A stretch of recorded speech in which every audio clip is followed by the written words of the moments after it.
Baik, Assalamualaikum warahmatullahi wabarakatuh. Hari ini Bapak akan memberikan video pembelajaran tentang reaksi redoks ya. Tapi sebelumnya Bapak akan mereview dulu pembahasan yang telah kita bahas sebelumnya ya tentang reaksi redoks ya. Apa sih yang dimaksud reaksi redoks ya? Reaksi redoks itu reaksi yang terjadi oksidasi dan reduksi. Apa yang dimaksud dengan reaksi oksidasi ya? Dan apa yang dimaksud dengan reaksi reduksi? Nah, ada tiga hal yang kemarin kita bahas ya. Yang pertama tentang peningkatan oksigen ya. Kalau misalkan reaksi oksidasi itu adalah reaksi yang terjadi peningkatan oksigen. Kebalikannya kalau reaksi reduksi itu reaksi yang terjadi penurunan oksigen. Nah, dalam hal ini contohnya adalah pengkaratan besi ya dalam kehidupan sehari-hari. Di mana pengkaratan besi itu dia bisa terjadi reaksi oksidasi ataupun reaksi reduksi. Nah, reaksi oksidasi di sini ya, di mana besi itu bertemu dengan oksigen dalam bentuk gas ya, menjadi besi oksida ya, menjadi besi oksida. Nah, kita lihat di sini kan oksidasi itu peningkatan oksigen. Dilihat di sini Fe tidak mengikat oksigen, tetapi ketika menjadi produk ya, dia mengikat oksigen. Nah, inilah yang dimaksud dengan oksidasi ya, di mana Fe ini dia mengalami reaksi oksidasi sehingga dia mengikat oksigen. Nah, kebalikannya reaksi reduksi, di mana besi oksida ini ya, yang tadinya dia mengikat oksigen ya, kemudian bereaksi dengan hidrogen dalam bentuk gas menjadi besi dan molekul air. Ya, di mana si besi oksida ini dia mengalami yang namanya reaksi reduksi, yaitu peningkatannya itu penurunan oksigen ya, sehingga dia tidak mengikat lagi tidak terikat lagi dengan oksigen. Itu. Nah, konsep yang kedua itu konsep reaksi redoks berdasarkan transfer elektron ya. Di mana reaksi oksidasi itu reaksi yang dia itu melepas elektron. Kebalikannya kalau reduksi itu dia yang menerima elektron. Nah, perhatikan reaksi Mg ya, Mg ditambah Cl2 dalam bentuk gas menjadi MgCl2 ya.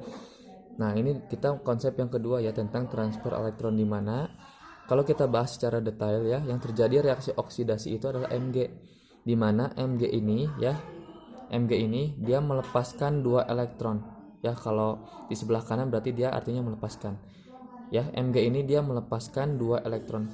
Sehingga si Mg ini dia mengalami yang namanya reaksi oksidasi. Kebalikannya si Cl ini ya, si Cl ini dia menerima 2 elektron sehingga menjadi 2 Cl-. Nah, karena si Mg ini dia melepaskan elektron yang menyebabkan klorin itu mengalami reduksi ya, sehingga si magnesium ini dia berperan sebagai reduktor ya. Si magnesium ini dia berperan sebagai reduktor, dan si Cl ini dia berperan sebagai oksidator. Karena si Mg ini dia mampu mereduksi si Cl. Kebalikannya, si Cl ini dia berperan sebagai oksidator karena mampu mengoksidasi Mg. Gitu ya. Jadi kebalikannya, reaksi oksidasi itu reaksi yang menerima elektron. Ya, yaitu si Mg, tapi si Mg ini dia berperan sebagai reduktor. Paham ya?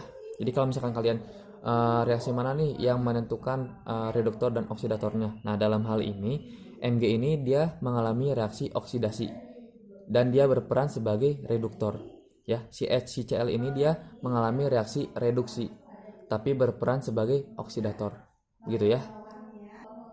Kemudian konsep yang ketiga itu ditinjau dari bilox ya, atau bilangan oksidasi. Nah, dari reaksi ini reaksi 2SO3 gas ditambah atau bereaksi dengan O2 menjadi 2SO3.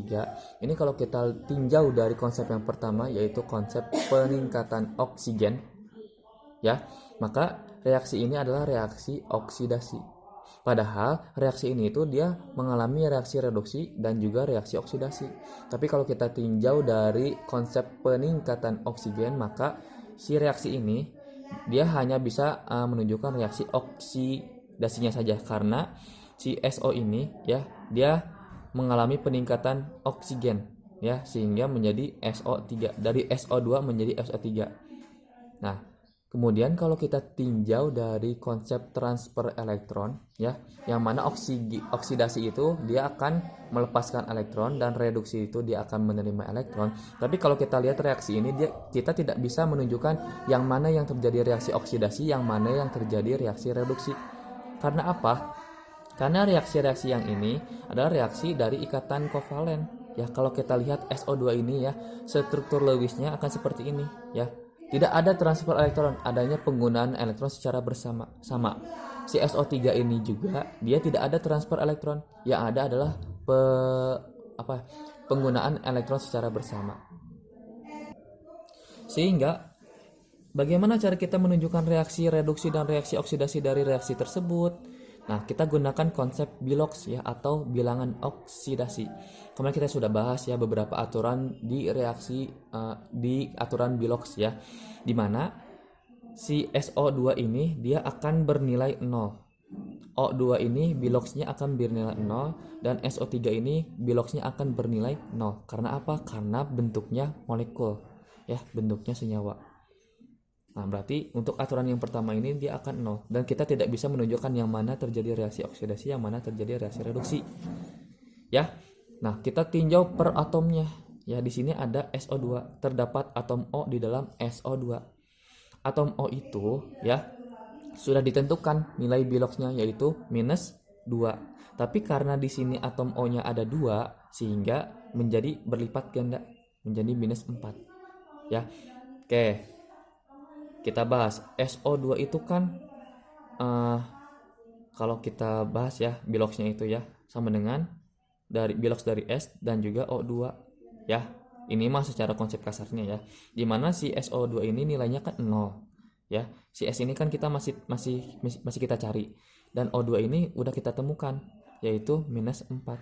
Ya udah tinggal kita balikin aja S ya, si bilangan bilox si S ini sama dengan 0 dikurangi -4 ya, dan hasilnya adalah +4. Maka untuk si S ini ya, si S ini dia biloxnya akan bernilai +4 itu ya. Nah, ini perlu dipahami ya.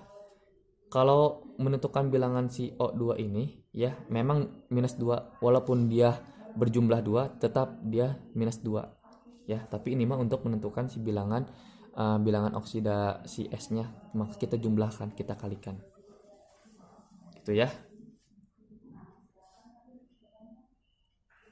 Nah, si O2 ini dia bernilai 0, mau kita tinjau berdasarkan atom juga tetap nilainya 0 ya, karena bentuknya bukan dalam bentuk molekul, maksudnya masih dalam bentuk molekul. Nah, sekarang yang si SO3 ini ya, baik lagi si O ini kan -2, karena ada 3 menjadi -6, sehingga si S ini biloxnya akan menjadi +6 ya. Itu untuk menentukan si bilox si S, tapi tetap kita tuliskan yang si O ini dalam bentuk tunggalnya yaitu -2. Nah, di sini kita bisa melihat nih ciri-ciri reaksi oksidasi kalau ditinjau dari bilangan oksidasi ya, yaitu bilangan reaksi oksidasi itu adalah reaksi yang terjadi peningkatan bilox ya, atau peningkatan bilangan oksidasi. Sedangkan reduksi itu reaksi yang terjadi penurunan bilangan oksidasi. Kita lihat di sini S ya, di bagian pereaksi itu dia jumlahnya +4, di bagian produk dia menjadi +6, sehingga si S ini ya, atom S ini dia mengalami yang namanya reaksi oksidasi. Karena apa? Karena dia peningkatan bilox dari +4 menjadi +6 ya. Kebalikannya. Nah, di sini juga ada terjadi reaksi reduksi. Yang mana? Kita cari aja yang mengalami penurunan bilangan oksidasi. Nah, di sini adalah 0 ya. Si O ini kan 0 menjadi -2. 0 ke -2 itu kan ciri-ciri dari penurunan, sehingga si oksigen ini dia mengalami reaksi reduksi ya, mengalami reaksi reduksi, sehingga si S ini dia mengalami oksidasi tapi berperan sebagai reduksi ya. Si SO2 ini dia berperan sebagai reduksi. Sedangkan si O2 ini dia mengalami reaksi reduksi, tapi dia berperan sebagai oksidator. Ya, mengalami reaksi oksidasi tapi berperan sebagai reduktor. Yang ini mengalami reaksi reduksi dan bertindak sebagai oksidator. Ya, maksudnya ya, oksidator. Bapak tegaskan ya dalam mencari yang berperan sebagai oksidator dan yang berperan sebagai reduktor ya. Nah, kita lihat ya, molekul O2 ya, molekul O2 ini itu menyebabkan molekul SO2 teroksidasi ya, maka molekul O2 ini dia bertindak sebagai oksidator. Ya. Gitu ya. Molekul O2 sendiri ini mengalami reduksi ya, mengalami reduksi. Akibatnya molekul SO2 ini akan berubah ya, sehingga disebut dengan reduktor ya. Baik lagi, O2 ini ya, dia akan mengoksidasi si SO2 sehingga O2 ini dia bertindak sebagai oksidator. Tapi si O2 ini dia bereaksi sebagai reduksi, sehingga si molekul SO2 ini bertindak sebagai reduktor untuk si O2. Nah, paham ya?